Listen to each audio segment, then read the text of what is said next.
Lights, camera, no action. To hear Republicans tell it, do not expect much drama or substance out of tomorrow's televised White House health care powwow. They say the die has already been cast, that the president has his plan, Democrats have their plan, so well, Republicans can forget about their plan. So is this all for show? Democratic Congressman Steve Cohen of Tennessee joins us right now and takes exception to that notion. Congressman, what do you make of your counterpart's argument that they're being set up? Well, I think President Obama sincerely wants bipartisanship. He's called on it in his inaugural address. He's called on it now for 13 months to really very little avail.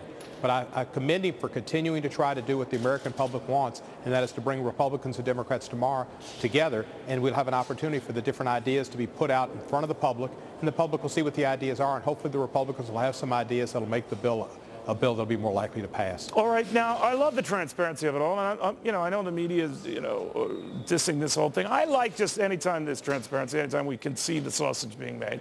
What I'm wondering, though, Congressman, is whether we're actually going to see the sausage being made or a lot of theater.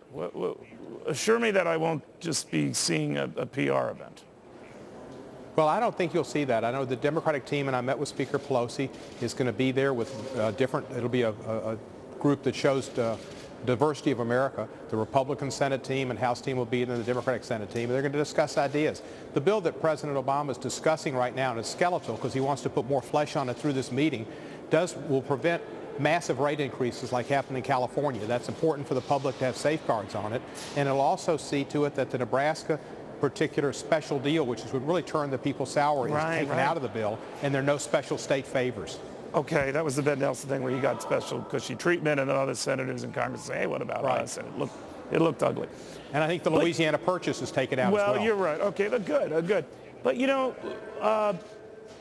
the Republicans were telling me, all right, the president has this plan that calls kind of what the House plan is. It kind of goes, by and large, with what Nancy Pelosi wants to do. There's no indication on the president, as there has not been from prominent Democratic leaders, to scale back the size of this thing, even in the face of the Massachusetts election and some of these big turning point events. So it seems like your party, Congressman, it's full throttle. Is it full throttle? Well, I don't think it's anywhere near what Speaker Pelosi would want. If it was up to Speaker Pelosi and many members of the Democratic caucus in the House, including myself, there'd be a public option. There would not be a tax on health care plans, which was called a Cadillac plan, but now you might call it a Rolls-Royce plan. But there'd be a tax on people with the highest income levels of a $500,000 single or $1 million married, and I think that would be more appropriate. There's much in this bill that's not what Speaker Pelosi wanted, not what the House wanted, but the president has tried to bring a bill that's more in tune with the Senate, which is more conservative and something the Republicans should like. All right, now you're a pretty inside guy, Congressman, so this, maybe once in a while you could put this issue to rest. When you talk to Nancy Pelosi and you talk to some of your colleagues, this so-called nuclear option that they'd entertain, at least in the Senate, a simple majority doing it, not a supermajority, how seriously should we take that? How likely is that? I think it's part of the American political tradition. Most major initiatives, including welfare to work, including the Children's Health Plan, including the Bush tax cuts, were passed through budget reconciliation. Budget reconciliation is a respected, revered, and long-time used option in the Senate, and it's a way that you can bring your budget numbers into comport with reality. It sounds like this will be too.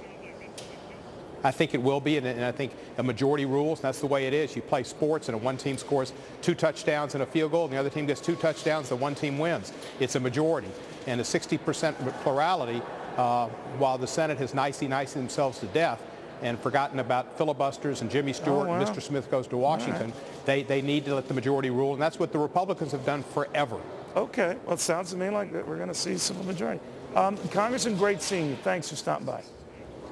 Thank you, Neil. Always good to be with you. Same here. All right, well, so